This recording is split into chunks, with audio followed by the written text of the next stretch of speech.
বলে 31st night day, এই যে রাতটাকে উদযাপন করে, এটা কোনো মুসলমানদের উৎসব না, মুসলমানদের পালনীয় বিষয় না।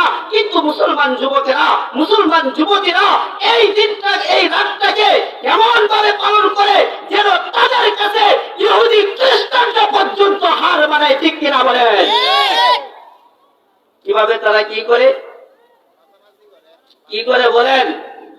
গান বাজায়, নাচানাচি করে, ড্রাম সেট আইনা মাটিকে প্রকম্পিত করে। ওরে যুবক, তুমি 31st নাইট দিয়ে দেবে, যে রাত্রিকে উদযাপন করে আল্লাহর জমিনকে প্রকম্পিত করছো, আল্লাহর জমিনের ভিতরে অন্যায় আর অবিচারের বিস্তার লাভ করাচ্ছ। খোদার কসম করে বলতে পারি, আজ না হয় কাল তুমি যখন মাটির নিচ থেকে মাটির ভিতরে যাইবা, যেমনি ভাবে তুমি মাটির উপর থেকে পাঁচটার মাধ্যমে প্রকম্পিত করেছো, তোমার হাড় গুলোকে ভেঙ্গে ভেঙ্গে সেদিন তছনছ করা হবে। ঠিক কিনা? চিল্লায় বলো।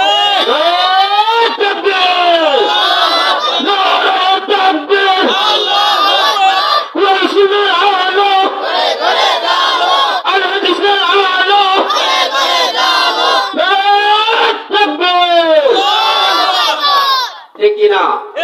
কথা কি ঠিক আছে? হ্যাঁ, দেখবেন এরা এমন লেবাস ধরে, এরা এমন কাজ করে, রাত্রে পর্যন্ত ঘুমানো যায় না। ঠিক কিনা বলেন? এই জন্য আজকের মাহফিল থেকে আপনাদেরকে অনুরোধ করে যাব, এটা কোন মুসলমানদের অনুষ্ঠান না, মুসলমানদের কোন উৎসব না। বলবেন যে হুজুর কোরআন হাদিসের ওয়াজ করতে আসছেন, জান্নাতের কথা বলেন, জাহান্নামের কথা বলেন, কবরের কথা বলেন, চক্ষু দিয়ে পানি ফেলায়, তাহলে না মাহফিল সাকসেস হবে? আমি বলবো না। এখন সময়ের ভিতরে আমার মুসলমান যে সমস্ত ভাইরা, মুসলমান যে সমস্ত বোনেরা ইহুদি খ্রিস্টানদের সাথে সাদৃশ্যতা অবলম্বন করে দুনিয়া থেকে আমার চোখের সামনে দেখতেছি জাহান্নামের দিকে চলতেছে, আচ্ছা বলেন আপনার চোখের পানির দাম বেশি নাকি আলোচনার মাধ্যমে একটা যুবক যদি এই ধরনের কাজ থেকে বেঁচে নিজেকে জাহান্নামের মুখ থেকে জান্নাতমুখী করতে পারে, তাহলে কোনটা দরকার? বলেন, যুগ উপযোগী আলোচনা আমাদের দরকার আছে কিনা? আছে কিনা? দরকার আছে। এই জন্য দেখেন কেন এই কথা বলি, আরে আমার মন থেকে তো বলি না। আল্লাহ পাক বলতেছেন ঈমানদারেরা পরিপূর্ণ মুসলমান হও। আমার নবী কি বলেন দেখেন, মান তাশাব্বাহা বিকওমিন ফাহুয়া মিনহুম।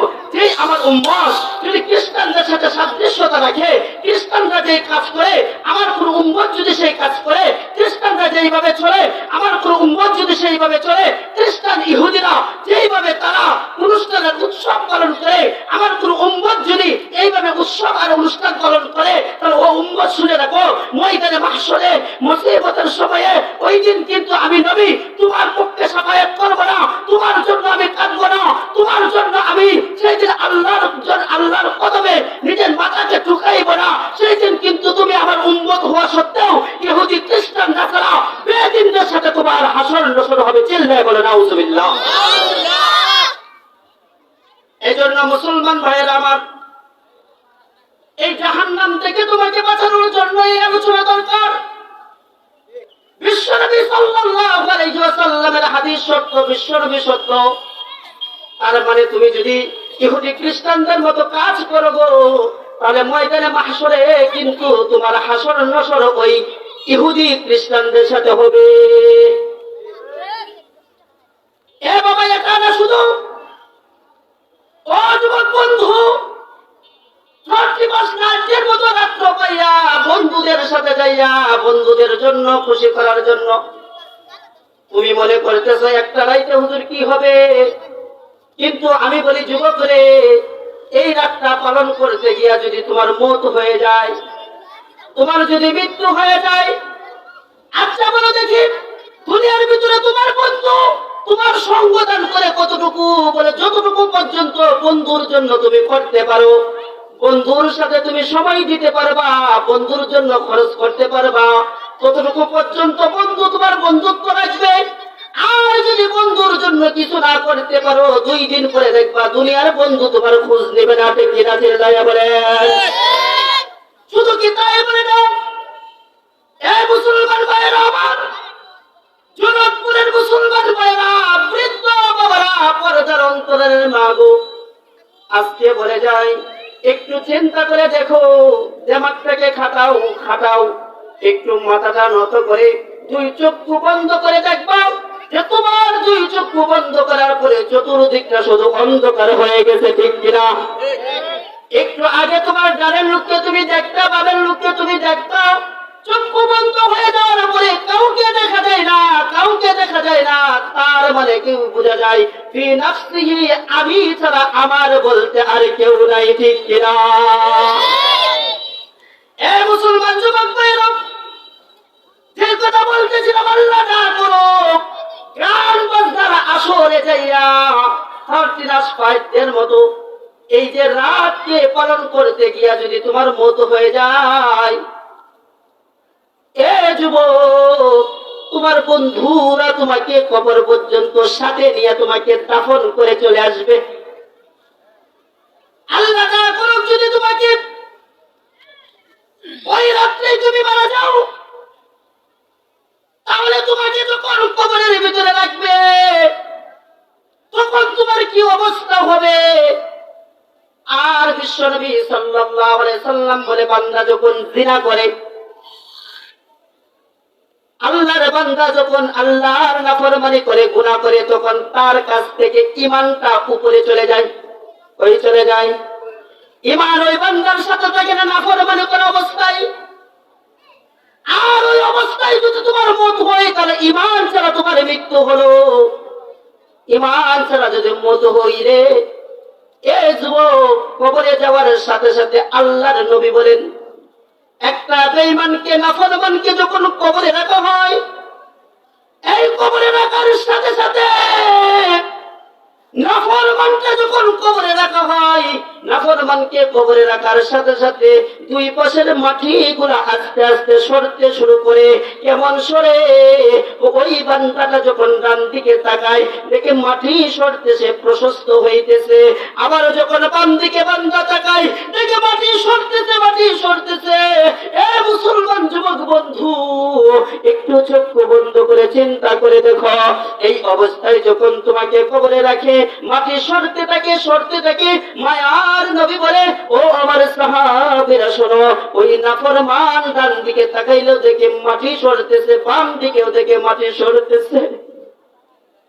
সরতে সরতে যখন বহু দূরে চলে যায়, হঠাৎ করে ওই দিকের মাটি আবার এমন জোরে চাপ দেয়, ওই নাফরমানের ডান দিকের পাজরের হাড় গুলা যাইয়া বাম দিকের হাজরের সাথে খপ্পর বাইরে ঢুকে যায়।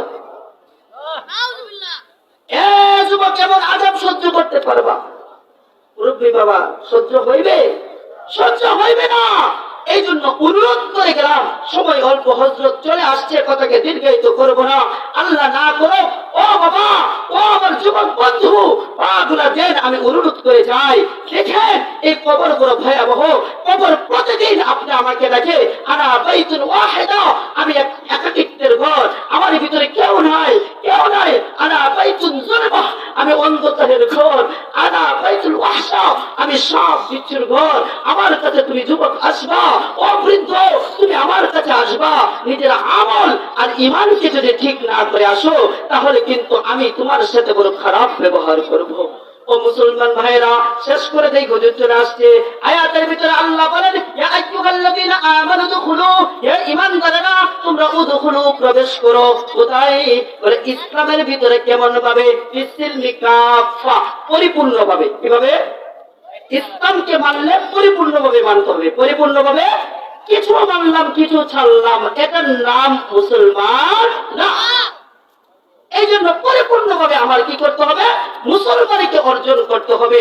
মুসলমানে অর্জন করে যদি আমি কবরের ভিতরে যাইতে পারি, তাহলে আল্লাহ পাক রব্বুল আলামিন তার পয়গম্বরের মাধ্যমে আপনি আমাকে জানায়া যায়, একজন ঈমানদার, একজন মুসলমান যখন কবরের ভিতরে আসে, আল কবরু রাউযাতুন মিন রিয়াজিল জান্নাহ, আমি তখন ওই কবরকে জান্নাতের বাগান বানায়া দেই। সুবহানাল্লাহ, সুবহানাল্লাহ।